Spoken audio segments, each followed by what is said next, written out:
ketika kita sujud, ya, ketika kita sujud, disitulah letak kedamaian itu.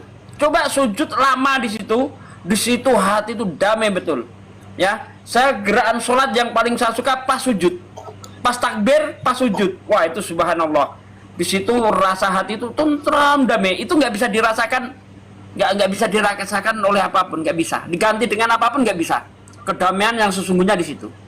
Karena kata Allah, ketika kita dekat Allah itu ketika kita itu sujud. Padahal Allah di atas, Allah itu maha tinggi. Tapi kok pas sujud kita justru dekat. Kenapa? Karena ketika kita sujud, kita merendahkan diri di hadapan Allah. Allah menyukai orang-orang yang merendahkan diri di hadapannya, bukan orang-orang yang takabur. Walaupun ilmunya segudang gunung, ya ibadahnya jidatnya sampai lecet, tapi dia sombong di hadapan Allah, tidak ada gunanya semua itu. Contohnya iblis. Iblis itu di bagian bumi mana yang nggak pernah dipakai sujud? Sujud di bumi 1000 tahun, di langit pertama 1000 tahun, langit kedua 1000 tahun, langit ketiga 1000 tahun, dan seterusnya.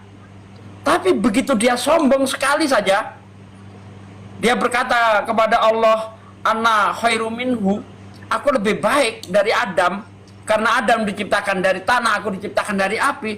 Langsung Allah murka. Jadi nggak dipandang Allah. Jidatmu sampai lecet nggak dipandang, ilmumu setinggi gunung nggak dipandang. Tetapi yang dipandang oleh Allah adalah ketakwaan kita kepada Allah SWT. Inna akramakum indallahi atqakum. Sesungguhnya orang yang paling mulia di sisi Allah adalah orang yang paling bertakwa. Begitu Mbak Esti. Mantap, keren, keren, bagus banget.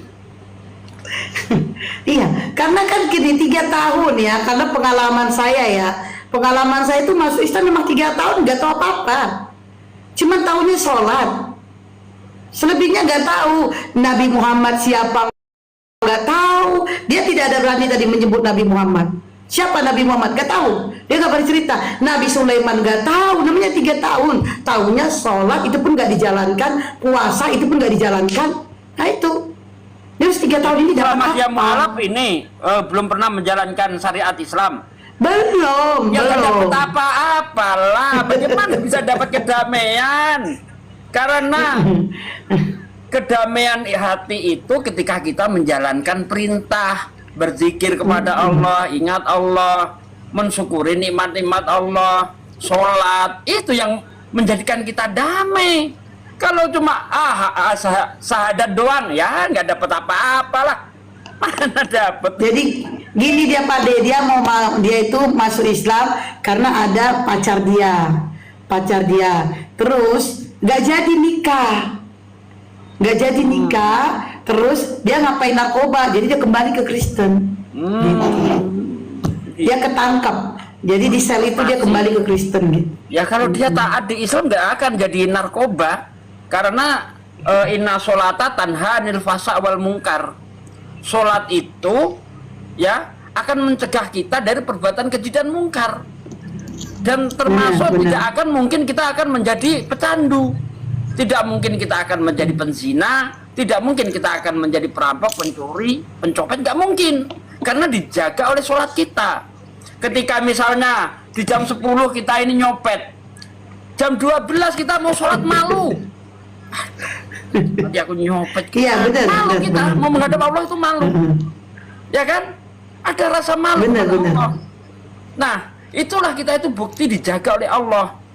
Habis subuh kita aktivitas. Di siapa tahu ketika kita aktivitas tadi terjadi kelalaian, ya kan? Sehingga menimbulkan dosa. Pas setengah hari kita sholat diampuni oleh Allah. Habis sholat kita aktivitas lagi. Ya kan, siapa tahu ada dosa yang kita buat, kita cuci ya di sholat asar. Sholat asar belum kering, wudu kita belum kering, belum sempat ngapa-ngapain, dihapus lagi dengan sholat maghrib. Habis sholat maghrib belum kering juga, sholat isya. Isya tidur, nggak ada dosa yang kita lakukan, ya tiba-tiba kita bersihkan lagi sholat subuh. Nah kata ulama, bahkan hadis ya kalau nggak salah, orang yang sholat 5 waktu itu seperti orang yang rumahnya itu di pinggir sungai yang jernih. Dia mandi di situ 5 kali, kata Nabi. Apakah masih ada kotoran di badanmu? Ya tentu tidak. Itulah, kita itu selalu membersihkan diri kita dengan cara sholat, wudhu, dan sebagainya. Kalau betul-betul dia masuk Islam, terjun ke Islam, dalami Islam, tidak mungkin orang bisa murtad kembali. Begitu. Ya, karena saya pribadi nih ya, percaya tidak percaya, saya tuh berjanda itu bukan setahun 2 tahun. Pokoknya saya udah bertahun-tahun udah janda ya. Dan nih, kalau kalian lihat, kalau saya live pagi, siang, sore, malam, saya ada. Saya ada. Saya tidak ada pacaran, tidak apa. Jangan kalian kira saya wanita baik, tidak. Saya juga sama seperti mereka. Pengen rasanya punya pacar, pengen rasanya pacaran, tapi Allah nggak kasih. Itu Allah nggak kasih. Artinya apa? Allah menjaga saya dari namanya maksiat. Hah? Kalian kira itu suatu mujizat bagi saya? Kalau cerita mujizat itu suatu keajaiban bagi saya. Orang di luar sana banyak orang berbuat maksiat. Saya mau mencoba aja itu nggak bisa. Allah menjaga saya. Masya Allah. Makanya setiap ada orang yang nggak penting itu saya geblok gitu. Jadi bukan saya orang baik-baik, tapi Allah yang punya kuasa menjaga saya dari perbuatan maksiat. Kalau saya mau, saya bisa aja keluar tiap malam, saya keluar pergi sama teman kafe, karaoke, kan juga ada ketemuan cowok, hai. Tapi ada nggak saya lakukan? Bukan karena saya baik, tapi Allah, lagi-lagi Allah yang memberikan saya, yang menjaga saya. Luar biasa kan berkah dari Allah itu. Tuh. Benar keren. Tadi Pade yang dia ceritakan itu, saya sampai bilang loh, ujian ya, masalah yang kamu hadapi, ujian yang diberikan Allah sama kamu, ujian yang kamu hadapi kecil bagi saya. Saya sampai bilang gitu, Pade. Iya, saya dengar. Keren itu tadi. Kamu laki-laki masalahnya, dia laki-laki, Pade, saya perempuan. Coba. Anak saya 2,5 tahun, sekarang anak saya mau 16 tahun, saya besarkan sendiri, uang halal. Hah? Bapaknya gak ada nafkahi sampai sekarang. Boro-boro nafkahi, bapaknya telepon, halo dek, halo nak, ada? Nggak ada, sampai hari ini. Ujian dia, aduh masuk, saya berapa tahun lah, coba. Sebenarnya itu tadi kalau diceritakan sebagai seorang laki-laki jatuh di dalam narkoba, di dunia narkoba, kecanduan, itu memalukan. Seorang laki-laki gara-gara cewek kok sampai seperti itu. Kan gitu kan, masa gara-gara cewek sampai jatuh ke lembah maksiat, kan aneh. Ya kan, kalau cowok itu ya jangan gitulah, ditinggal cari lagi, ngapa rupanya. itu cowok, prinsipnya cowok begitu, tinggal cari lagi. Bagaimana dengan aku ya Pak De?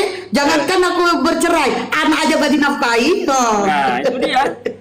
Kalau perempuan gimana kalau nggak ada yang datangin? Emang kita mau nembak orang, mau sama aku, mau sama kan nggak mungkin kan? Cowok deh, cowok kok. Jadi mengkek cewek cowoknya jadi cemen lah ya, manja gitu ya. Padahal kalau mau panjang tadi ceritanya, saya ada itu ceritanya tuh panjang, saya mau bilang. Ini ya, kalau kita kembali namanya takdir. Kita kalau selalu bicara tentang takdir. Saya kan masuk Islam nih, masuk Islam. Terus dikasih ujian, Nih ya, kalau saya berbicara takdir, saya bisa aja kembali Kristen. Saya bilang mati sama Allah, udah takdir saya di Kristen.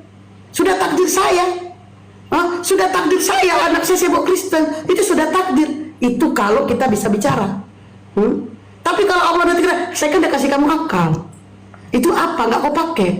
Jadi jangan selalu bahaskan, ya itulah ujian yang diberikan Tuhan sama saya, sehingga saya Yesus memberikan saya mujizat. Jika ada mujizat, ada kebaikan Yesus, Tuhan Yesus katanya. Halo, kalau kita kembali dari betul, saya bisa aja nih, saya kembali Kristen. Lalu saya bilang lagi sama Allah, itulah keajaiban Tuhan Yesus. Itu keajaiban Tuhan Yesus. Tuhan Yesus melindungi saya, Tuhan Yesus sayang sama saya. Itu saya kuasa malaikat nabuk saya. Yesus itu siapa? Manusia. Nah udah, kenapa kau bilang kau dapat dari dia, keajaiban dari dia? Coba. Dia tuh, makanya tadi waktu saya memberikan kata-kata, saya langsung bilang, ya kan, saya punya akal untuk tidak menyembah manusia. Saya bilang, dia kayaknya udah mulai ini dia. Dia bilang saya merendahkan. Kan emang iya, Yesus itu manusia. Tuh kayak Yesus dia katakan Tuhan, Yesus Tuhan. Itu terakhir sebelum turun. Saya bilang perkataan Anda bertolak belakang dengan statement Anda, bertolak belakang dengan isi Bible Yohanes 17:3. Dia nggak mau baca. Aduh. Di mana Yohanes 17:3 mengatakan, inilah hidup yang kekal itu, bahwa mereka mengenal Engkau satu-satunya Allah yang benar, dan mengenal Yesus Kristus yang telah Engkau utus. Itu, coba. Ya, sebenarnya udah ada dua. mati itu tadi kalau ayat itu berani dibaca, karena dia mengatakan Yesus satu-satunya Allah. Berarti Tuhan, yes. Yohanes mungkin. Ya kan? Yesus, iya, Yesus satu-satunya Tuhan katanya. Nah, padahal Yesus sendiri ngomongnya apa? Engkau lah satu-satunya Tuhan yang benar, dan aku Yesus yang diutus. Enggak mungkin Yesus apalagi ini kalau satu-satunya Tuhan. Ada, ini apalagi yang pada kalau Yohanes ini Mbak Esti. Mbak Esti kan ngaku ketika dia masuk Islam itu kan gara-gara menikah. Dan selama mau menikah nggak jadi, mau menikah nggak jadi, Pak De.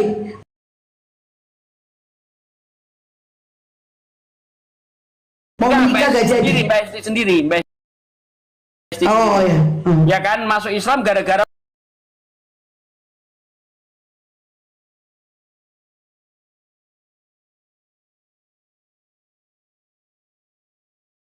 masih dalam posisi menikah. Nah, begitu cerai kok justru berbalik, bisa mencintai Islam, menjalankan Islam dengan sepenuhnya gitu loh. Itu yang saya herankan. Seharusnya kan orang yang posisinya seperti ini begitu ditinggal ya balik lagi ke Kristen karena tidak tahu apa-apa soal Islam. Nah, begitu loh.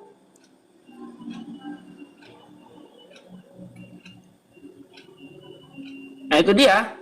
Kok malah kecuali kalau di Islam itu Anda dididik oleh suami Anda taat, ya kan, menjalankan syariat, ngerti Islam, begitu ditinggal iman Anda tetap bertahan di Islam, itu wajar. Nah, ini nggak wajar menurut saya. Ketika bersama suami tidak dapat bimbingan Islam, ya kan, tidak pernah menjalankan Islam, artinya masih nol soal Islam. Tapi begitu ditinggal seharusnya kan balik lagi ke Kristen. Orang nggak punya pengetahuan soal Islam, tapi kok justru berbalik lebih mencintai Islam gitu loh. Itu yang saya herankan di situ. Iya, teman-teman juga itu. Sebenarnya teman-teman juga yang bahkan udah jadi pendeta bingungnya di situ. Bahkan kok kan udah, kok kan dihianatin apalagi katanya. Sampai ada keluar kata-kata gini, Pak Din. Itulah akibat kau mengkhianati Yesus, makanya Yesus meninggalkanmu katanya.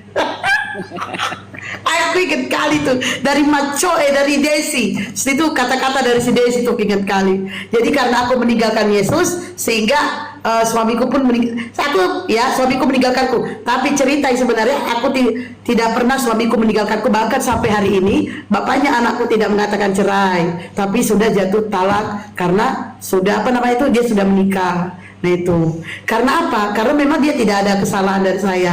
Jadi gini sih teman, makanya ya Pak De, kenapa saya ada di rumah apologet, kenapa saya buka-buka komal gini, tujuan saya itu supaya mereka yang masuk Islam tuh ya karena mau menikah, dia masuk Islam dia karena mau menikah itu, setelah terjadi perceraian jangan kembali dulu. Itu makanya tujuan saya dari sini, mengajak mereka ayo belajar lagi. Itu karena memang saya juga nggak tahu ya kenapa saya tidak kembali ke Kristen, yaitulah hidayah atau rizki yang Allah berikan kepada saya, sedikit pun tidak terlintas memang di pikiran saya untuk kembali.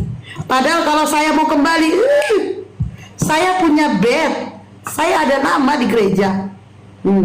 Apalagi kalau tahu kayak gini, saya bakalan berkesaksian, dibayar coy. Bukan gratis. Saya nanti disuruh pergi ke gereja ini dibayar untuk menceritakan kesaksian pernah di Islam, bagaimana tentang Islam. Duit kalau saya mau. Mungkin saya sampai ke luar negeri. Itu karena apa? Orang-orang seperti saya inilah yang ditarik untuk menceritakan kesaksian. Wah, Kristen itu, Yesus luar biasa, Yesus ini, Yesus itu. Tapi saya gak mau. Kenapa saya gak mau? Saya pernah membaca ya, saya lupa ayatnya. Orang-orang kafir diberikan Allah kenikmatan itu hanya di dunia, di akhirat tidak. Betul. Nah itu. Maka saya pernah menyimak, saya pernah berpikir waktu saya lagi susah itu ya, saya bilang gini, ya Allah kenapa hidup dia enak? Itu saya nangis tuh. Kenapa hidup dia Itu enak? hadis itu Mbak Esti. Dunia ini surganya Hadis, orang kafir dan nerakanya orang-orang muslim. Itu hadis. Nah, lanjut.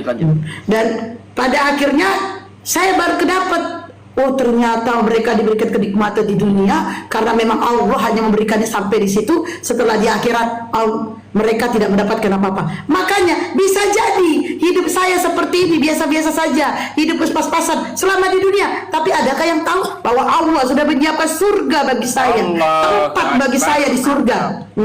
Allah sudah menyediakan rumah yang indah. Saya ingat sekali kisah daripada istri Fir'aun. Itu saya ingat ceritanya. Di saat istri Fir'aun mau mati, dia mengatakan kepada Allah, "Ya Allah, tunjukkan padaku istanaku."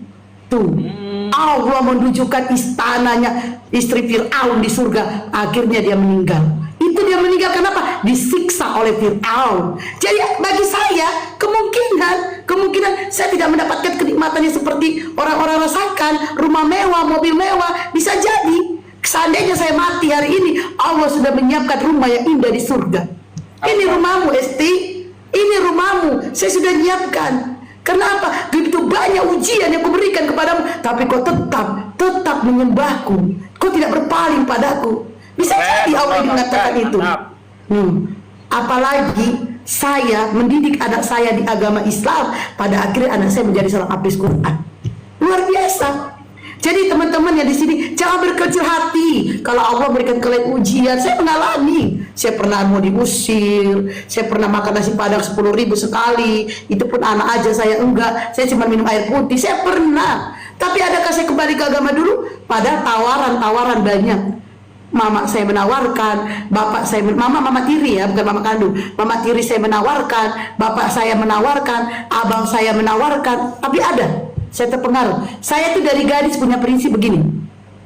Saya butuh uang, tapi saya tidak mau tergila-gila sama uang. Artinya, saya tidak akan melakukan segala cara untuk mendapatkan uang. Tidak. Gak apa-apa saya susah sekarang. Gak apa-apa. Kalian pernah gak? Saya pernah. Indahnya di Islam ini, di saat kalian rajin sholat, itu rajin banget sholat itu ya. Rajin banget kalian sholat. Tahu gak kalian? Begitu azan, kalian udah sholat. Saya sering ngalamin. Saya sering banget, bahkan anak saya pernah kerjain. Saya udah sholat, saya sudah sholat asar. Saya sholat lagi.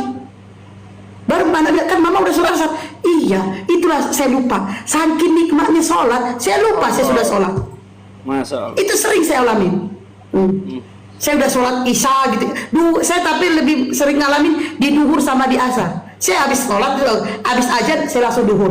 Dah, sholat. Nah nanti jam-jam 2, saya udah wudhu, sholat. Kadang-kadang anak itu juga kita udah sholat, baru dibilang dia, mama kan tadi udah sholat. Memang anak kurang asem, ngerjain. Kadang-kadang lagi baik dia, kita habis wudhu, baru dibilangnya, bapak ngapain? Mau sholat? Kan udah tadi. Oh iya. Itulah kalau kita merasakan ya apa, lagi rajin-rajinnya ibadah, ya sholat sunnah pun kita lakukan. Kita sampai sholat itu udah berkali-kali. Terus saya juga sering mengalami sholat ini belum azan, saya tungguin ya. Lama kali pun azan, saya tungguin, belum lagi sholat. Itu lama kali pun azan, udah duhur belum? Belum mak, udah duhur belum? Itu kalau kita lagi rajin sholat sunnah ya. Karena kalau sholat fardu, menurut saya, pengalaman saya, orang yang sholat fardu, saya sendiri sholat fardu rajin, nggak pernah mengalami kayak gitu. Tapi karena rajin sholat sunnah, jadi sering ngalamin sholat berkali-kali, bahkan menunggu azan. Kita sambut tamu kehormatan kita. Assalamualaikum Ustaz Tata yang paling ganteng. Waalaikumsalam, assalamualaikum semuanya. Lanjut. Waalaikumsalam warahmatullahi wabarakatuh. Ustadku, Masya Allah. Lanjut. Sholat satu hari berapa kali Mbak Esti? Fardunya 5. Saya fardu 5. Cuman saya lebih banyak ke tahajud sih. Tapi ingat teman-teman, saya sarankan buat kalian, bagi kalian yang rajin sholat subuh, saya sarankan buat kalian, sebelum kalian subuh, lakukanlah sholat sunnah fajar. Ingat, sholat sunnah fajar itu, barang siapa yang melakukan sholat sunnah fajar, maka dunia dan sisinya Allah berikan. Apa artinya? Bukan dunia dan sisinya Allah berikan tuh sama kalian dunia ini sama isinya, sama mobil saya ini, bukan. Tapi Allah meringankan beban-beban kalian selama di dunia, dan Allah berikan kalian kenikmatan nanti di akhirat. Ingat, sholat sunnah fajar. Ya, barang siapa yang melakukan sholat sunnah fajar, maka dunia dan seisinya Allah berikan. Habis itu lakukan sholat subuh.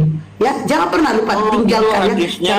Hadisnya Mbak Esti, hadisnya itu kalau nggak salah, barang siapa yang sholat 2 rakaat sebelum sholat subuh itu lebih baik baginya daripada dunia dan segala isinya. Begitu ya Ustaz Tata ya, kalau nggak salah sih.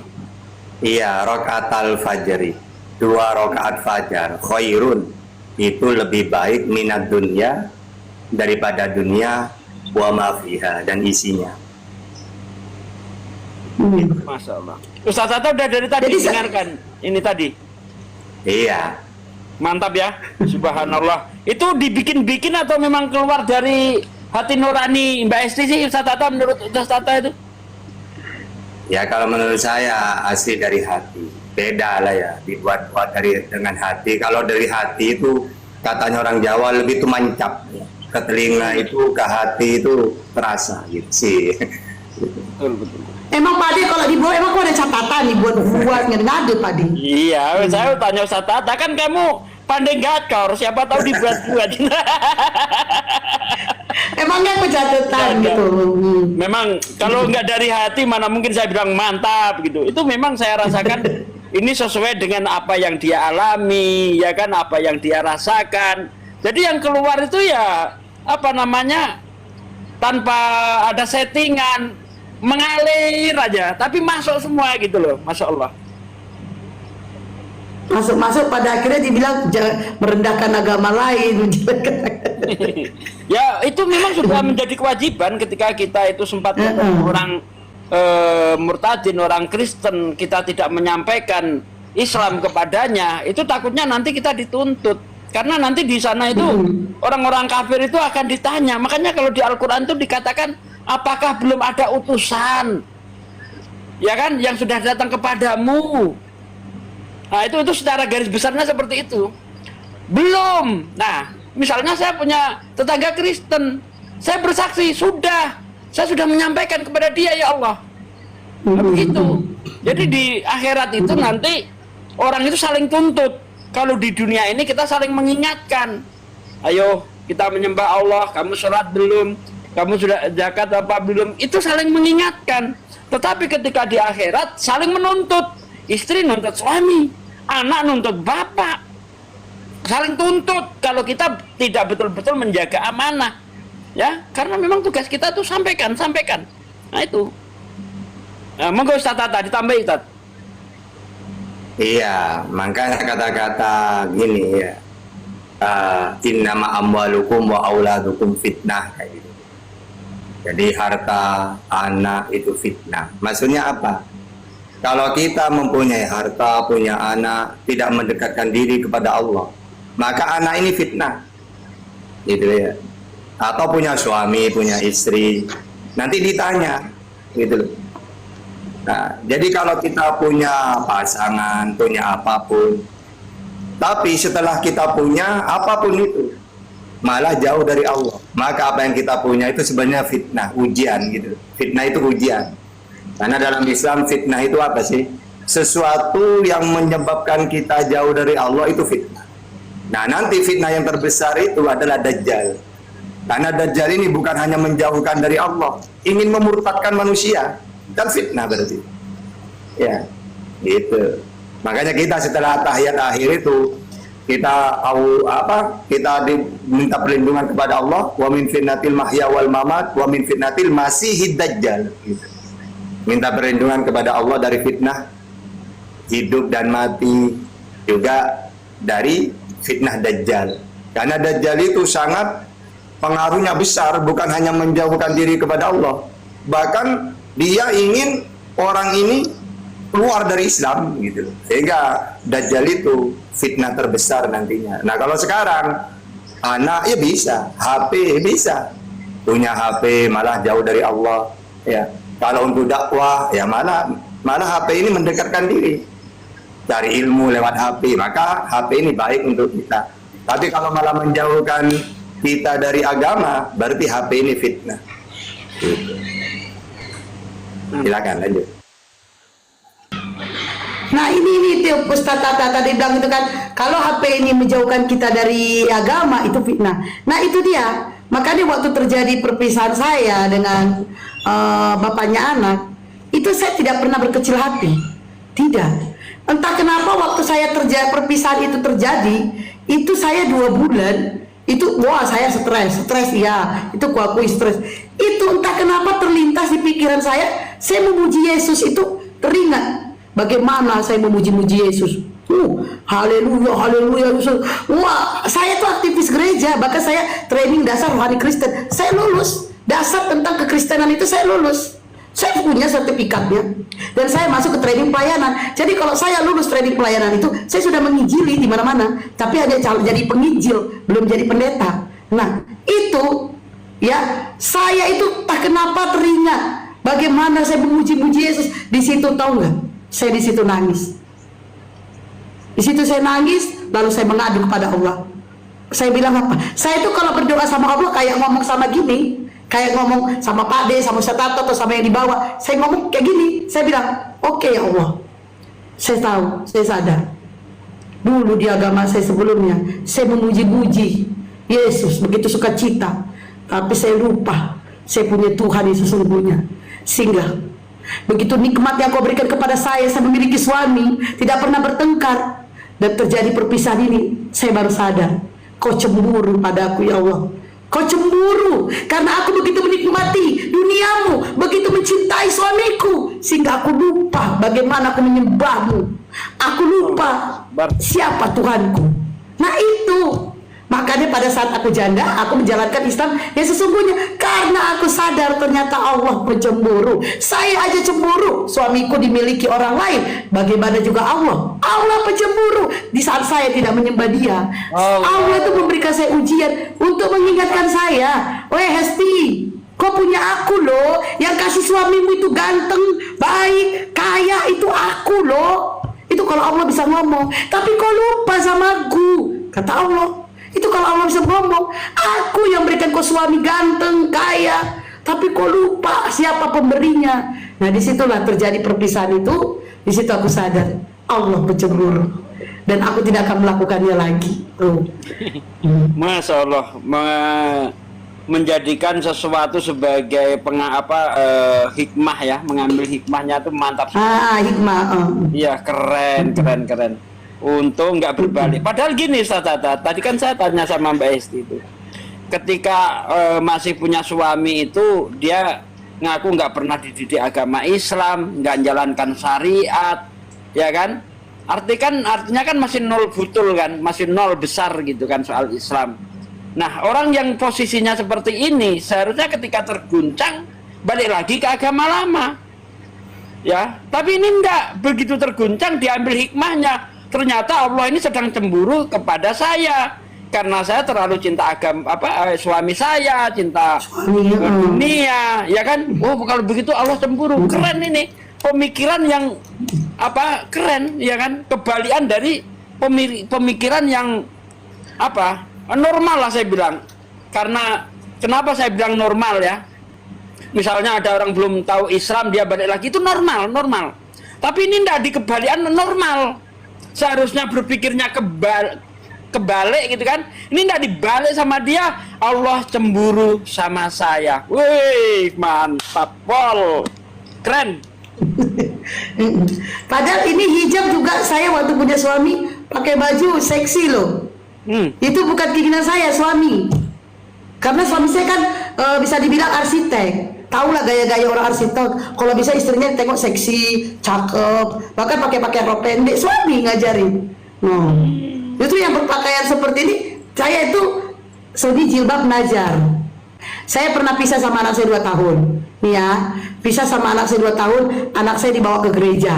Anak saya ikut Natalan. Anak saya dikasih makan babi 2 tahun. Siapa yang ngajar? Akhirnya saya belajar nih.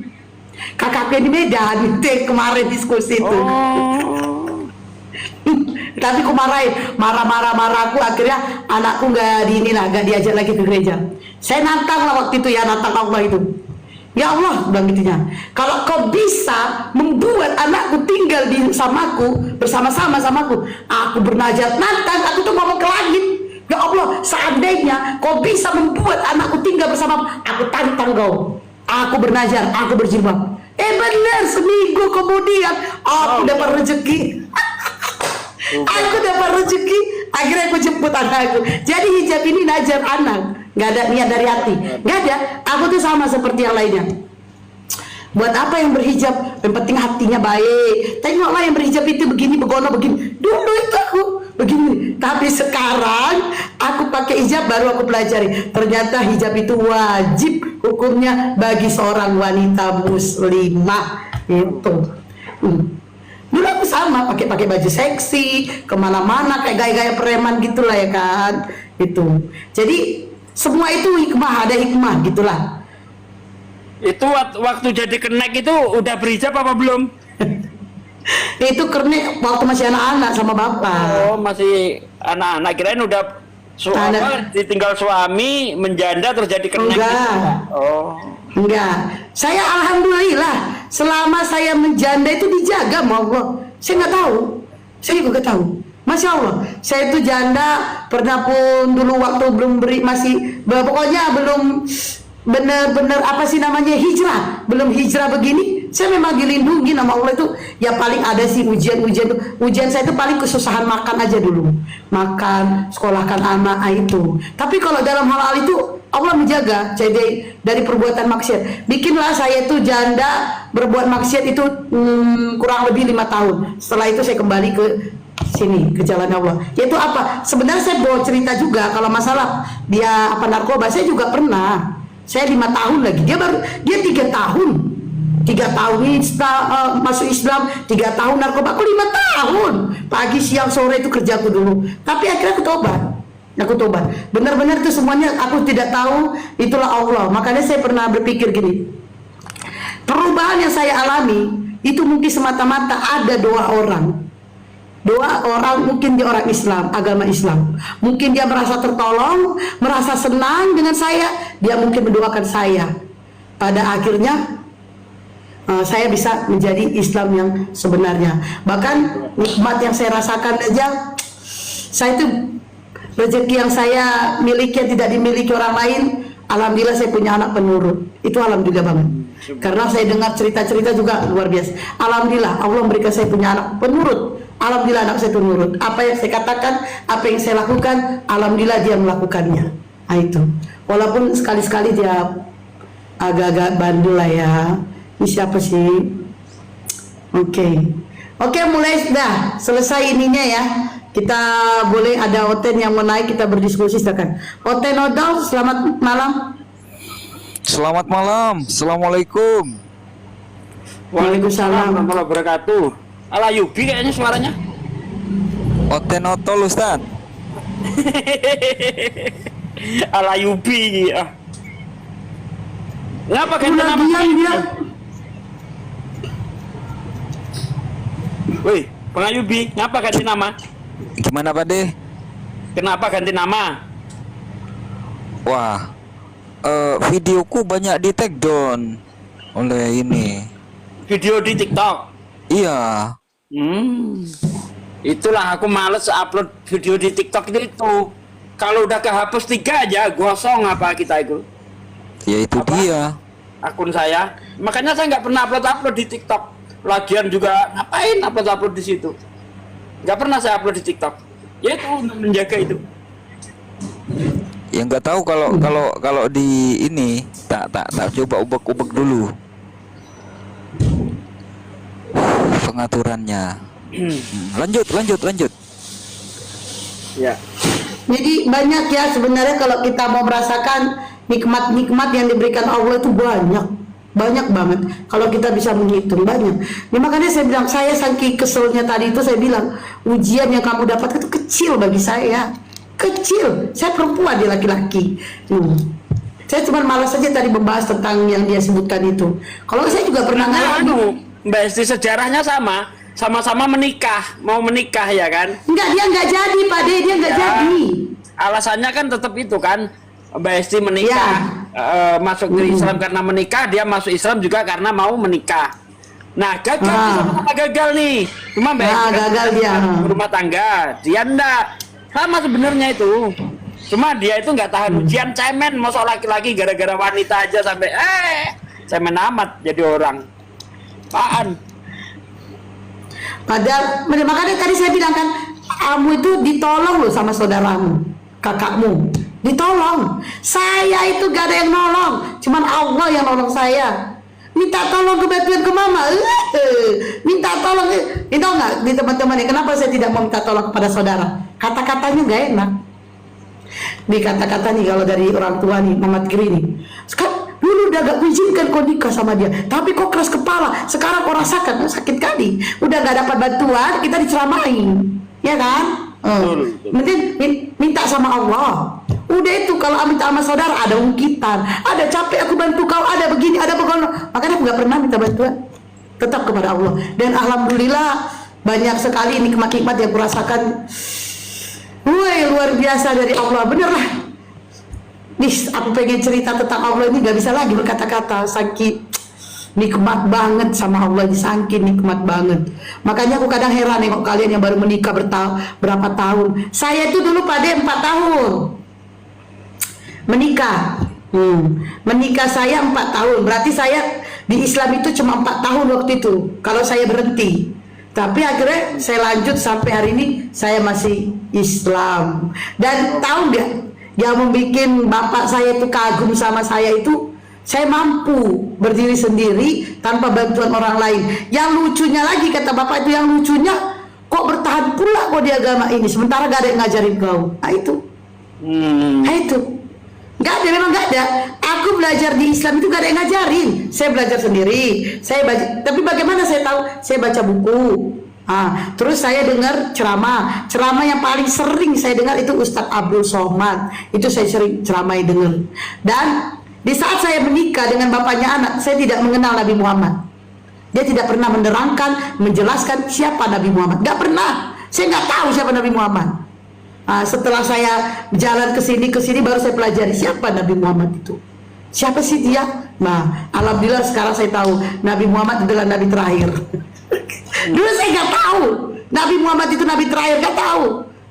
Sekarang ini baru saya tahu, oh ternyata Nabi Muhammad adalah Nabi terakhir. Dan ternyata Nabi Muhammad adalah kekasih Allah. Kekasih bukan kekasih suami istri ya. Kalau kita pelajarin itu kekasih, yaitu Nabi Muhammad paling dicintai oleh Allah. Semua Nabi dicintai, hanya Nabi Muhammad ini yang paling khusus dicintai oleh Allah. Ya, paling spesial. Makanya Nabi Muhammad yang beda itunya. Kalau nabi-nabi lain kan alaihissalam. Nah kalau Nabi Muhammad sallallahu alaihi wasallam. Kalau nabi yang lain alaihissalam. Nabi Adam alaihissalam. Nabi Isa alaihissalam. Itu hanya Nabi Muhammad yang berbeda. Karena apa? Karena Nabi Muhammad ini yang benar-benar dia itu dikasih ujian itu cuman apa ya?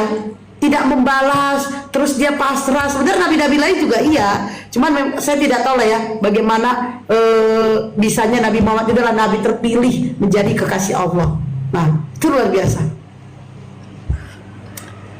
Betul. Ini kenapa ini nikahnya pakai hijab tapi nggak bercelana? Kurang asam tuh Leng. Nah, dia cuma tutup kepala gitu ya.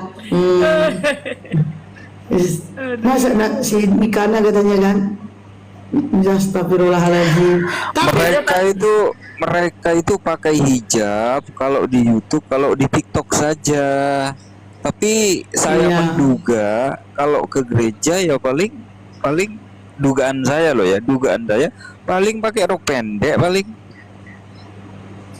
Rok pendek satu itu kali. Ada typing di YouTube katanya berarti Esti dulu buta ya gitu. Saya pernah buta 1 bulan. Itu saya di Kristen justru banyak ujian saya di Kristen. Ya, saya pernah buta karena saya waktu itu kerja begadang. Selama sebulan aja akhirnya Allah aja kita sebut ya. Akhirnya Allah memberikan saya penglihatan lagi. Saya pernah sebulan itu di Kristen saya pernah buta, saya pemakai sekaligus pengedar 5 tahun di Kristen, bukan di Islam. Di Kristen itu, pengedar dan pemakai 5 tahun. Pemakai itu masih Kristen. Iya, di Kristen. Make dan penjual. Udah menjanda itu, enggak juga? Enggak, cuman sekali-sekali hanya untuk happy aja. Tapi enggak jadi. Kalau waktu di Kristen itu masih gadis. Itu saya pemakai itu bisa dibilang kecanduan pemakai sama pengedar. Tapi kenapa saya nggak pernah kena? Karena memang zaman itu dulu, saya otaknya licik zaman itu dulu. Saya pacaran sama baju coklat, langsung dari petingginya Polda waktu itu dulu, dan salah satu petinggi Polda lah waktu itu, supaya saya terhindar dari namanya razia. Nah itu, sekristen itu dulu. Jadi hari Minggu saya pergi ke gereja melayani. Itulah jahatnya saya dulu kan, melayanin. Balik dari gereja kami happy lagi. Nah itu. Terus makanya ada ujiannya itu kecil. Saya juga pemain judi dulu tuh. Judi apa yang nggak saya coba? Oleng, domino, jackpot. Itu saya coba. Jackpot itu baru-baru itu. Tuh, tapi nggak ada yang namanya saya bilang, oh Yesus ngapain saya? Enggak, karena memang saya itu berpikir, memang dari dulu sudah tahu Yesus itu manusia. Jadi kenapa saya keluar dari gereja? Saya itu sebelum masuk Islam ada 2 bulan saya keluar dari gereja. Saya nggak melayani lagi, saya nggak masuk gereja lagi itu 2 bulan. Karena otak saya nggak nerima pada saat itu Yesus itu manusia, dan saya berat menjelaskannya. Jelaskan nih, Yesus itu manusia. Bingung saya, bimbang, ragu, kayak mana loh, ya aku masih tahu kalian loh, Yesus ini manusia. Tapi saya ke doktrin itu, saya bukan ke doktrin ya, ibarat kata nggak peduli lah ya, apa kata orang, yang penting saya gereja, disuruh saya bilang ini, saya bilangkan. Cuman berat kadang-kadang menyampaikannya. Makanya kadang dulu itu saya itu kalau ngomong mengenai membahas agama suka bingung. Bukan bingung mau berbicara apa, bingung menjelaskannya. Itu. Jadi saya lebih baik, udahlah, terserah kalian lah gitu. Wewek dia mengaku dia pengedar, iya dulu saya beda, kenapa? Itu Kristen. Itu tahun berapa itu saya itu, dari tahun 2000 sampai dari tahun 2001 sampai 2006, 5 tahun. 2007 saya masuk Islam sampai hari ini. Ya itu. Jadi bapaknya anak itu ibarat kata sebenarnya dia mengangkat derajat saya. Mengangkat derajat saya dari pengedar menjadi seorang wanita baik-baik. Walaupun dia tidak mengajarkan saya tentang Islam, tapi dia sudah mengangkat derajat saya. Itu. Makanya saya ya, mantan saya pun gimana-gimana saya tidak mengatakan dia tetap orang baik. Seandainya bukan dia suami saya pada saat itu, seandainya bukan dia melamar saya pada saat itu, mungkin saya masih Kristen. Mungkin saya masih Kristen. Jadi ada hikmah di dalam pernikahan itu. Apa hikmah dalam pernikahan itu? Kemungkinan nih, saya punya teman Islam banyak. Jadi kemungkinan teman saya yang ini tidak bisa menyadarkan saya, membawa saya tentang Islam. Tapi kemungkinan Allah bilang gini nih, kalau Allah bisa bicara dia, nih, melalui ini nih kamu bisa masuk Islam. Ini ada yang nantang saya, Noel. Sugi, kita sama-sama orang lama di FB, gimana kita iya Ustaz Tato, waalaikumsalam. Lawan diskusi naik, tapi open cam dong, sama-sama orang lama kok. Ayo open cam kita, ayo.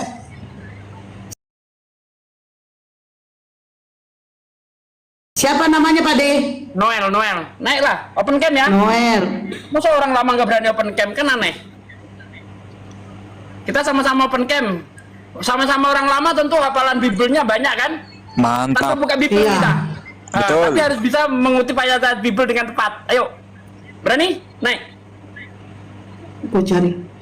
Tapi perlu ku ini ya Noel, aku kasih tahu dulu sama-sama orang lama. Kata Pak De, karena orang lama kok lebih paham Bible. Tapi kembali lagi Pak De, dia paham Bible doktrin loh Pak De.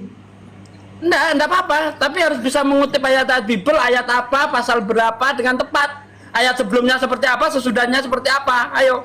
Tapi tanpa buka Bible. Open cam kita, ayo. Karena kalau sudah berani nantang harus level dengan saya. Kalau nggak selevel, nggak berani nantang saya. Setuju. Harus level. Saya sanggup debat tanpa buka Bible. Gak apa-apa Pak De, kasih for. Dia melek, Pak De merem. Gak apa-apa, asalkan open cam. Ya. Ini teman-teman mengatakan Bunda sudah cukup, aibnya cukup. Teman-teman sebenarnya itu bukan aib. Kita itu memberikan motivasi. Itu bukan aib. Berikan Yang tidak motivasi. boleh itu kita bangga dengan kemaksiatan. Benar. Membanggakan itu yang nggak boleh. Tetapi kalau itu tujuannya untuk pelajaran, ya, untuk motivasi Apa? saudara-saudara kita yang di bawah, jangan sampai terjebak seperti itu. Walaupun dalam kondisi apapun, seperti yang Mbak Hesti alami, ya, jangan sampai terjebak seperti itu. Itu nggak apa-apa, kayak gitu. Yang nggak boleh itu bangga. Wih, ini loh, ngabisin anak orang itu entah berapa katanya kan. Nah itu yang nggak boleh itu. Anak perawan orang udah aku habisin berapa aja. Ini loh, nepok dada dia. Itu yang nggak boleh. Tapi gini Pak De, saya pernah merasa tertekan. Saya itu tertekannya, saya merasa bersalah.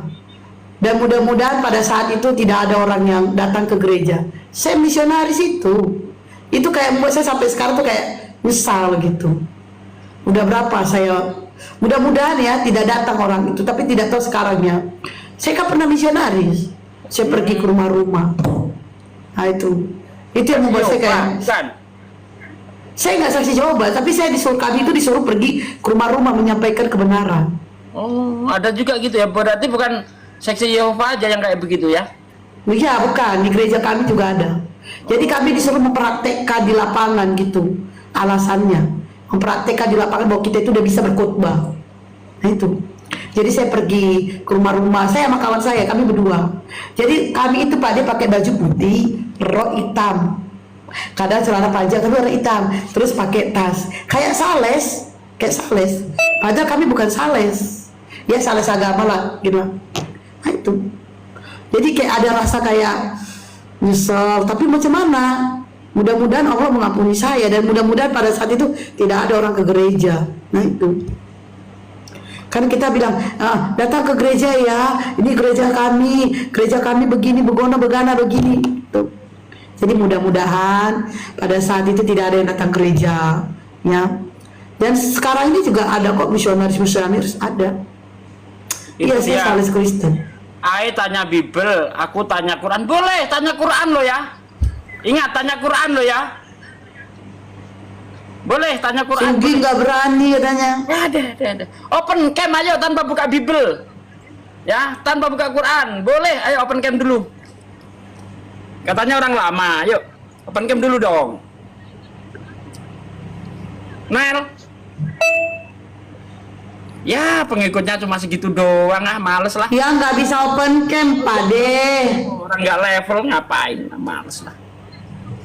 Saya ini ingin cari orang Kristen yang berani menghadapi saya open cam tanpa buka Bible gitu loh. Tapi harus bisa mengutip ayat Bible dengan tepat. Seperti yang saya lakukan gitu. Ada enggak ya? Kalau cuma malah gini males aku. Kayak Kristen lainnya untuk apa? Noel, kenapa jadi berhala, Bang? Bang Noel.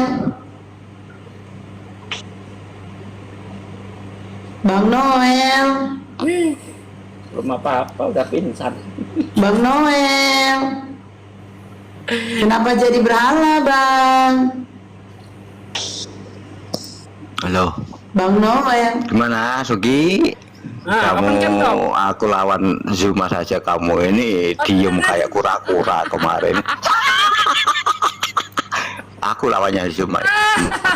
Open cam dong Ini pengikut aja nggak ada gimana? Mulai saja. Aduh, kamu baru di Facebook, aku tahu kamu ini. Maaf. Nggak level Mbak Esti, nggak level. Nggak level. Saya mau cari orang Kristen yang selevel dengan saya. Selevel gimana? Aku Denny Web, kenapa? Tanpa buka Bible. Kamu Ustaz apa kamu ini? Kalau cuma kamu saya. Beri Pak De, mau diturunkan? Bukan lawan saya ini, kalau Mbak Esti mau melayani silakan. Turun. Bukan lawan. Turun. Karena dia merasa berani soiban. nantang. Kalau berani nantang, ya kan, ayo kita open camp gitu loh. Tanpa buka Bible. Kamu menantang saya tanpa buka Quran, saya siap. Ya kan, sama-sama tanpa buka Quran, tapi jangan kau baca Quran, saya nggak baca Quran, itu nggak level. Sama seperti misalnya saya baca Bible, kamu nggak baca Bible, itu nggak adil. Sama-sama tidak baca apapun, mengandalkan nota. Berani nggak? Open camp dong, cari pendukung dulu. Cari pendukung dulu yang biar bisa open camp, ya. Itu tolong didukung itu si Kristen Noel itu didukung. Ya. biar pesertanya banyak, terus debat dengan saya. Ya, tapi yang Kristen aja, yang Islam gak usah. Yang Kristen aja yang follow dia, yang Islam jangan, saudaraku jangan follow dia, beres itu dia. Nah, itu di follow si Noel, coba biar bisa open cam, debat dengan saya. Kalau gini mah sama aja saya debat sama kecoa, ngapain?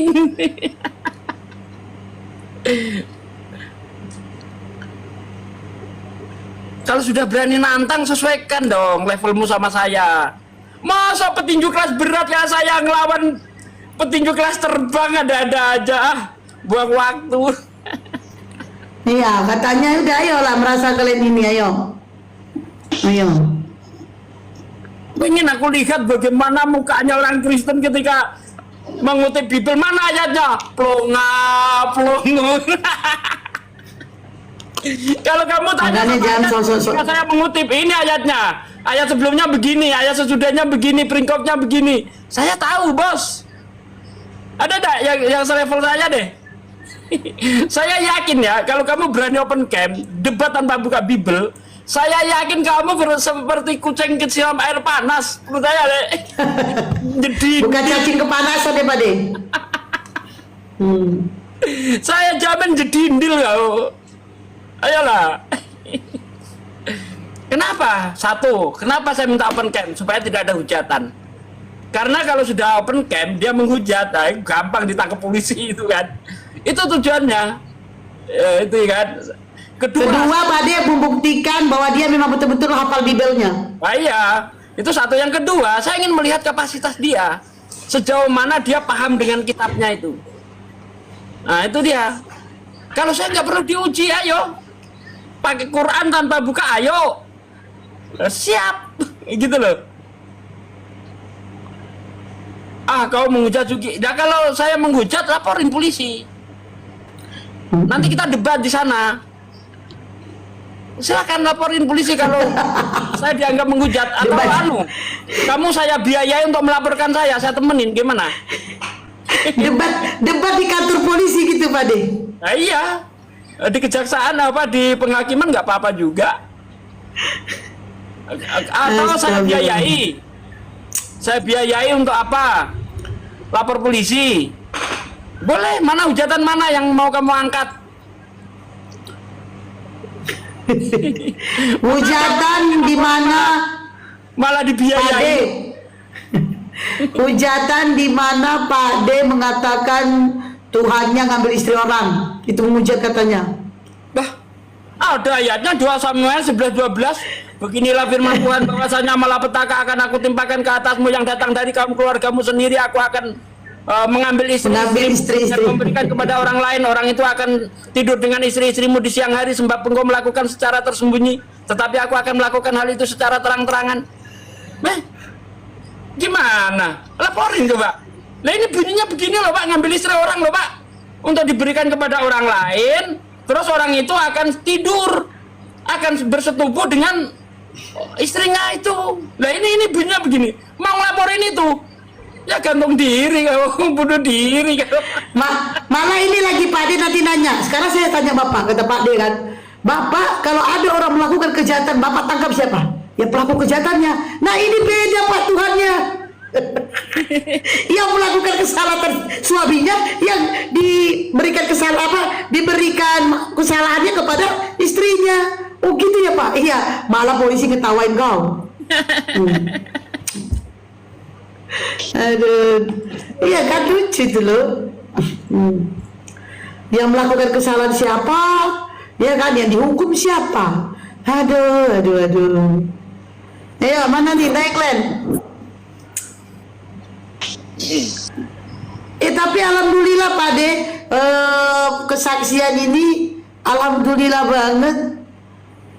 Itu penontonnya tadi 135. Keren.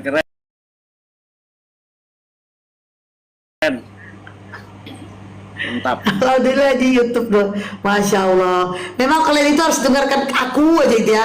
Jangan kalian samakan aku ke Bang Juma. Kalau Bang Juma itu tidak, kalau kalian nggak dengar suaranya gimana gitu.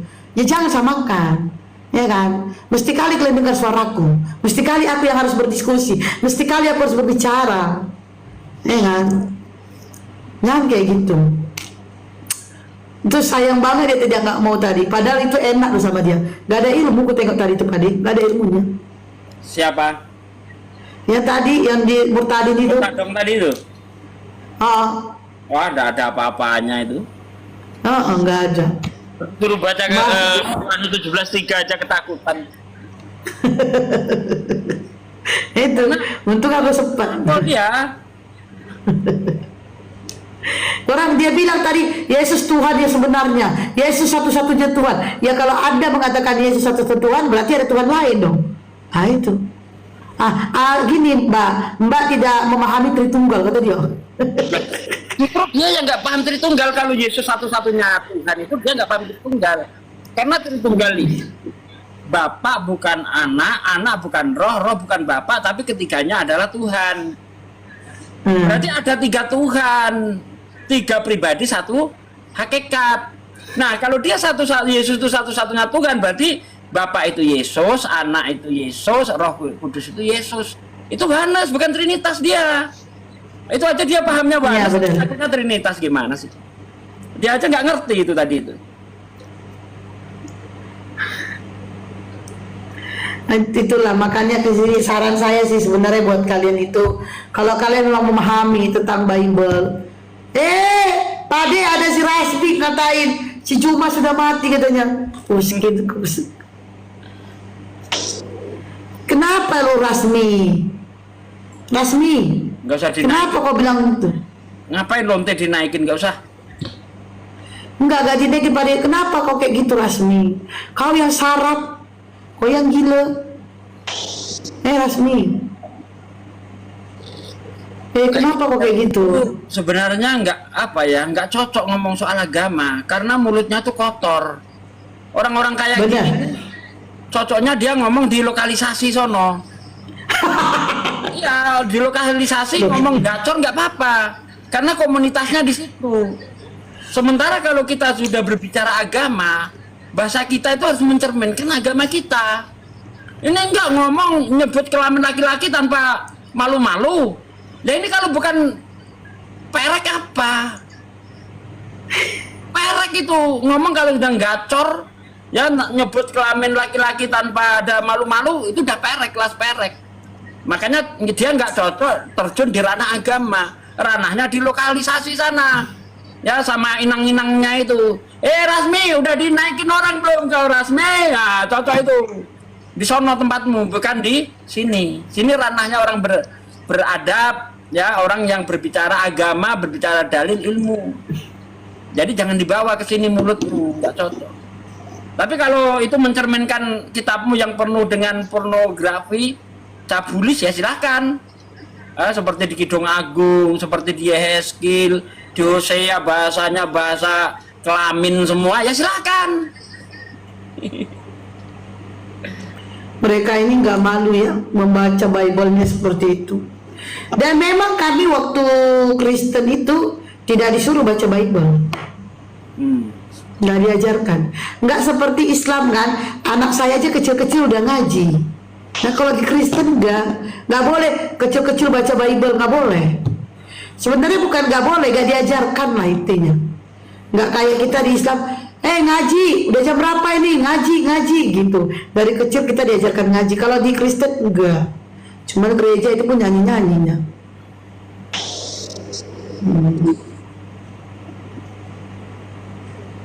Wahai Lombok. Selamat malam, assalamualaikum kalau muslim.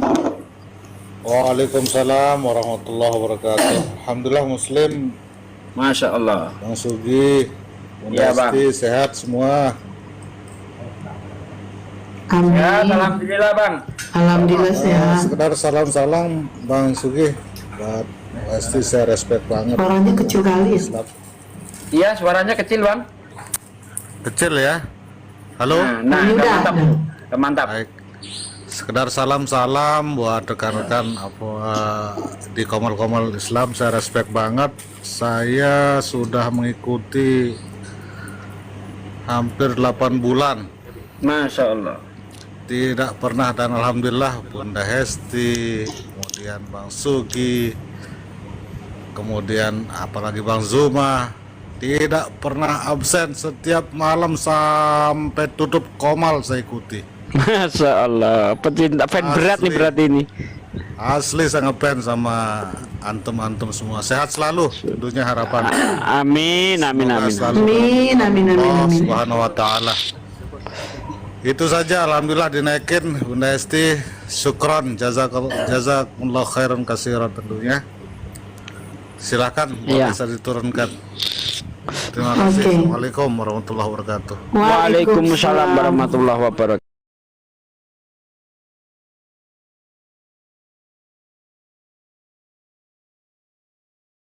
Sendiri aku bingung nih Pak De. Aku setiap megang misalnya gini ya, Facebook, dari zamannya Facebook itu, aku tuh di Facebook itu viral Pak De, bahkan sampai dibilang artis Facebook. Nah, itu.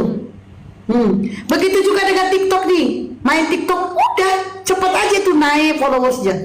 Kan kalau dulu itu followersku paling banyak dari Bang Juma, dari Nandar. Bahkan Nandar itu di Salep itu cari followers di roomku dari pagi sampai malam. Itu Nandar. Terus dan dulu itu kalau room itu hari-hari dimasukin ke aku sama Bang Juma. Begitu hampir tiap hari itu Bang Juma, dari pagi sampai pagi. Itu dan sampai sekarang masih roomnya masih hidup. Nah, begitu juga dengan YouTube. Nah, baru 2 hari baru ini langsung gini. Aku juga nggak tahu itu termasuk kelebihan atau gimana sih Pak De? Iya, itu kelebihan, kebolehan Mbak Esti di situ. Walaupun mulutnya gacor, ngamuk-ngamuk gitu, orang nggak sakit hati dibuatnya. Nggak sakit hati. Enggak, malah seneng pada datang kan. Aku seneng kok diomelin kok kan gitu tuh. Nah, gitu.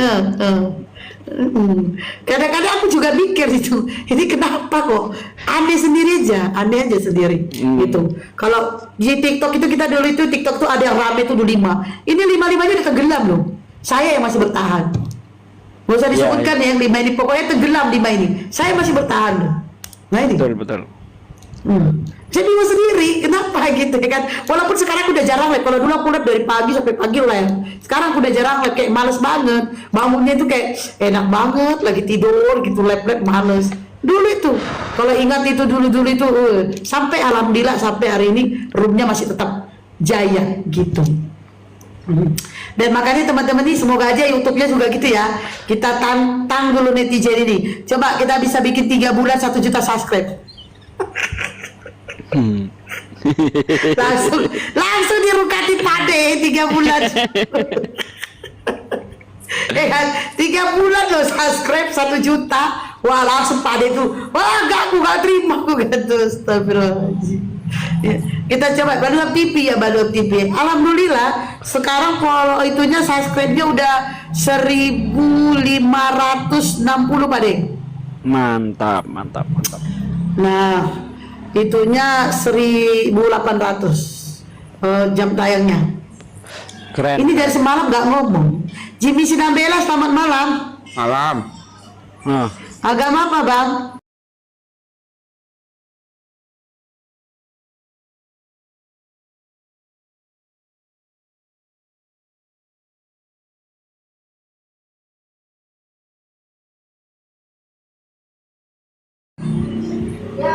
Apa harus agama satu agama baru bisa bicara? Udah makan obat belum Bang? Hah? Udah makan obat belum? Obat apa? Kamu tadi kan nanya agama apa? Iya, udah makan obat belum Bang? Saranku makan obat dulu Bang, obat cacing tuh beli dulu ke sana. Sakit kau. Tanya udah. Perasaan tadi malam dia di sini Pak Dea sama Bang Juma dia. Iya. Sama siapa itu Scarlett mah. Berarti dia tahu ini rumah apa, sakit kalau ini hotel. Orang sepak juga gue. Dan aku ya bersyukur juga kepada teman-teman yang ada di TikTok ini. Kalian itu luar biasa dan aku akui juga bahwa aku mendapatkan banyak sultan-sultan dari TikTok ini, bahkan ada mereka tidak mau disebutkan namanya. Kalian itu luar biasa, sudah membantu saya, sudah menolong saya di dalam menyiarkan agama Islam ini. Jadi kita sama-sama berpahala, sama-sama menyiarkan dakwah. Bedanya saya berbicara, kalian melalui dukungan dana. Luar biasa kalian tuh, luar biasa. Sekolah ditotalin itu tak terhitung lagi, masya Allah ya. Salah satunya kayak motor, coba kalian bayangkan aja ya, orang ngasih motor cuma-cuma gitu ya, baru lagi baru motornya. Coba bayangkan, orang ngasih laptop cuma-cuma, laptopnya baru lagi baru. Terus saya kan kalau diskusi krek-krek suara kipas angin dibelikan AC. Luar biasa kali itu, luar biasa. Dan aku juga nggak tahu nggak tahu lagi bilang apa, karena rasa syukurnya begitu dalam kepada kalian itu sangat-sangat luar biasa kepada kalian. Padahal saya tidak pernah meminta. Ini kita sebut ya, bahkan Bang Juma aja, seorang Bang Juma itu bisa dibilang hampir tiap bulan beliau itu transfer ke saya. Itu tiap bulan transfer. Nah itu, ya kan saya kan janda duafa, woi. Ya kan woi, janda duafa. Terus janda duafa itu wajib dinafkahi, tapi nggak perlu dinikahi. Ya kan woi, ya kan? Betul nggak? Iya, supaya nggak jadi fitnah boleh dinikahi, nggak apa-apa. Nikahinya nanti aja. Saya tuh cita-citanya tuh Pak De ini, Pak De. Saya itu pengen melihat, tapi nggak tahu lah ya, Allah yang punya kuasa ya. Saya tuh pengennya tuh anakku itu kayak lulus S1 lah, sarjana gitu. Tapi statusnya masih janda, pengen kali kayak gitu. Gitu. Tapi ya nggak tahu lah ya, kalau Allah kasih jodoh, ya kan? Jadi ya kawan-kawan jangan berpikiran negatif yang dikirimi itu cuma Mbak Esti. Enggak, mereka Bang Zuma itu termasuk kepada saya hampir tiap bulan. Apalagi kalau habis dapat koin banyak, itu pasti saya dikirim. Pasti dikirim saya. Iya, pasti dikirim. Nah, itu Bang Juma. Kemarin Mbak Esti, saya kan flu tuh. Kan beberapa hari nggak debat gitu kan. Kenapa nggak debat? Demam saya bilang kan. Dikirim 500. Demam dikirim 500. Jadi jangan dikira Bang Juma itu hanya perhatian sama janda, enggak. Saudara-saudaranya dikirim. Bahkan dulu pernah mau dipanggil ke Istiqlal ya. Kalau saya sendiri nggak mau. Saya nggak mau terkenal sendiri. Ini waktu saya ke Makassar yang pertama. Saya nggak mau kalau saya sendiri. Sahabat-sahabat saya, saudara-saudara saya harus ikut biar sama-sama terkenal.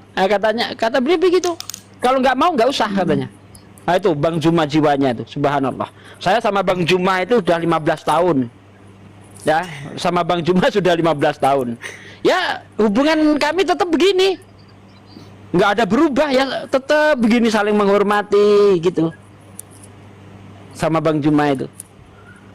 Ini kadang baru kenal kemarin, lihat Bang Juma tenar sakit hati, mereming Bang Juma. Aduh, lu siapa?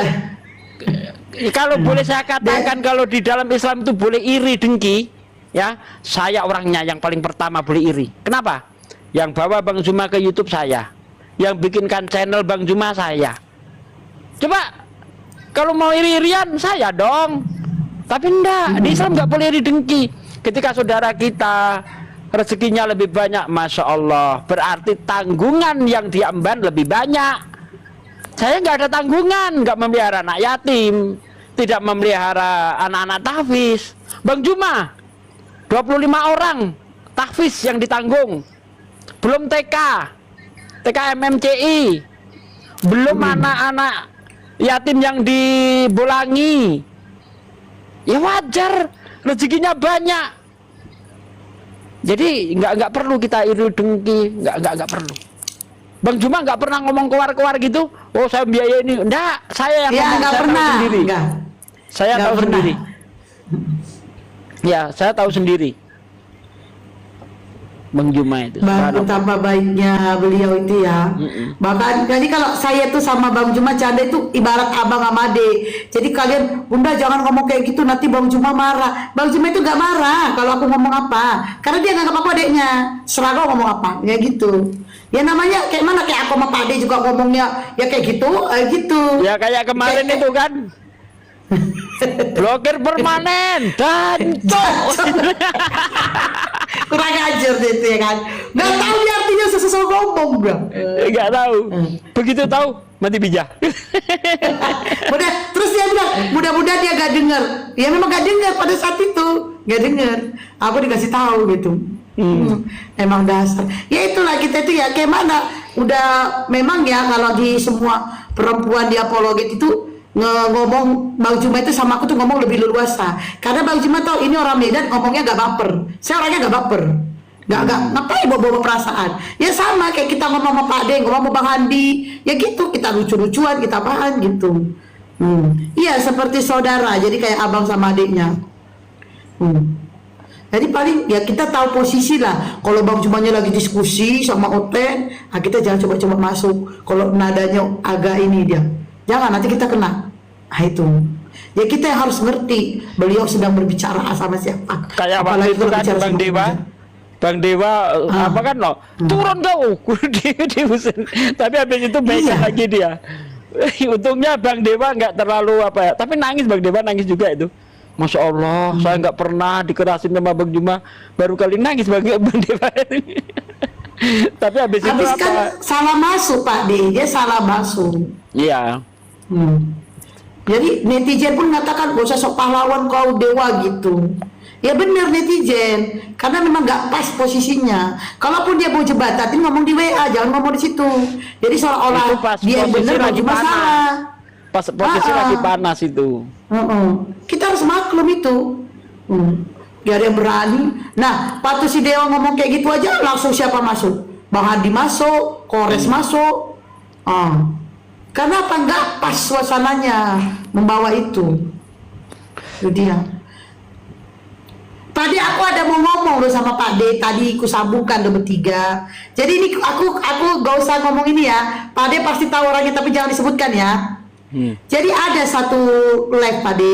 Itu udah berapa lama sih? Cuma karena aku udah punya YouTube, aku jadi kayak ngerasa nggak suka digituin karena udah punya YouTube kan. Nanti orang bertanya-tanya gitu kan. Nah ada satu live YouTube, satu YouTube. Jadi kalau Bang Juma masuk ke room saya, itu apa itu namanya tuh? Ini apa sih namanya tuh? Saya punya ini, akun saya ini ditutup sama logo dia Pak D. Yang ditutup siapa? Logo kayak Bang Juma masuk room saya itu nanti ini kan saya matiin kamera kan. Nah saya ditutup pakai logo dia. Oh gitu. Oh saya tahu. Nah pertanyaan saya Pak D, pertanyaan saya, apakah saya harus bersikap tegas? Oh, udah biarin aja lah, nggak usah, nggak perlu. Udah nggak perlu. Karena Bang Juma kalau masuk di live dia, saya nggak pernah live-in ke YouTube. Kemarin masuk, saya nggak live-in ke YouTube. Karena saya punya prinsip, rezeki bukan dari dia, dari Allah. Saya mau live-kan apapun, Allah yang punya rezeki, Allah yang berikan kepada saya. Jadi nggak harus melalui ini enggak, itu saya. Jadi kalau dia mau berprinsip, nggak suka sama saya, ayo dong. Kalau nggak suka sama saya, jangan dong live-in. Kalau ada Bang Juma di room saya, berani nggak? Berani nggak? Gak bakalan berani. Kenapa? Karena Bang Juma sering ke room saya, hilang dong pendapatan. Gitu loh. Kalau gak suka, padahal ceritanya Pak Deddy yang salah. Dan dia gak ada minta maaf ke saya. Nah, udahlah, nggak usah diumbar di sini, biarin aja udah. Kalau mau diselesaikan di belakang aja. Udah, yang lain. Habis sekarang bergut kali, Bang. Nah, udah, biarin. Tapi itulah dia kembali lagi ke dalam Rizky. Tapi Pak Deddy tahu nggak penonton di YouTube sekarang berapa? Berapa? 140. Wih, kalah saya nih. Saya cuma 78, weh. Yang diblokir permanen, pindah. Ini saya cuma 78 nih, gimana ini? Pindah, weh, pindah. Sembarangan. Baluap, kok blokir permanen? Baluap. Iya, Baluap, di Baluap TV. Pindah, weh, pindah. Sembarangan. Bang Juma itu lagi, aku kurang asamnya Bang Juma, tau nggak kalian? Bang Juma gini kan ngomong, ini ya kalian follow ya akunnya Ustadz Tata, itu beliau ini gini katanya kan, kalian yang di Baluap TV keluar kalian, jangan nonton di situ kalian, pindah ke Ustadz Tata. Kurang asam kali. Coba ini di bawah nih, Sugi dicariin DC pinjol, pakai udah pinjol nggak bayar. Kok di Kristen itu apa ya? Fitnah orang itu kok aman gitu ya, merasa enteng aja gitu ya. Kalau di Islam itu kan kita nggak boleh fitnah orang, walaupun dia kafir. Itu nggak boleh loh kita fitnah itu. Mentang-mentang dia Benar. kafir, dia non Islam, terus kita fitnah, nggak boleh. Kita dimintai pertanggungjawaban itu nanti, karena di dalam Islam itu dikatakan fitnah itu lebih kejam daripada pembunuhan, ya. Nggak boleh di dalam. Tapi kalau Kristen tuh enteng aja gitu ya. Apa mentang-mentang dosanya sudah ada yang nanggung? Ah ya, kalau gitu ya terserah. Ya kan, berarti agamamu ini agama yang mengajari orang nggak benar. Gara-gara dosanya ditanggung, dia itu tidak takut untuk berbuat dosa. Ya kan? Fitnah. Iya benar Pak De. Iya. Tadi aku baca dulu typing di YouTube, katanya gini. Belum mau pindah Pak De, belum dapat kubir. Yaudah, kau udah dapat kubir nostalgia, pindahlah kau coba. Berani kau pindah? Kalau kau yang di YouTube nggak pindah, aku matikan ini channelnya apa Baluap TV ini, benar. Baluap TV. Canda kawan, canda. Sesukamu lah, sesukamu. Kamu sukamu di mana ya udah di situlah. Ya. Jangan terpengaruh saya, sesukamu lah. Enggak, lucunya katanya belum mau pindah Pak De, belum dapat kunci biru, udah aku kasih kunci biru. Berani kau pindah? Berani kau pindah? Usepak kalau kau pindah. Usepak. Ini kayaknya tungki anoten ini ya. Tadi ada akun Popeye mengatakan apa itu? Tadi dia bilang apa? Si Popeye janda, ini janda cerai aja pun gitu ya. Coba ulangi dulu. Popeye janda dicerai aja bangga. Saya kasih tahu. Kamu bisa buktikan nggak saya diceraikan suami saya? Nih, saya berani pinjam uang ke siapapun. Kalau kamu bisa buktikan saya diceraikan suami saya, terserah dari pengadilan mana. Kalau bisa diceraikan, saya kasih kamu uang 10 juta cash. Saya pinjam, saya memang nggak punya. Tapi kalau saya pinjam, ada orang yang pinjamkan. Ayo, Popeye, ayo, berani nggak kamu buktikan? Ayo, kamu berdua bisa buktikan.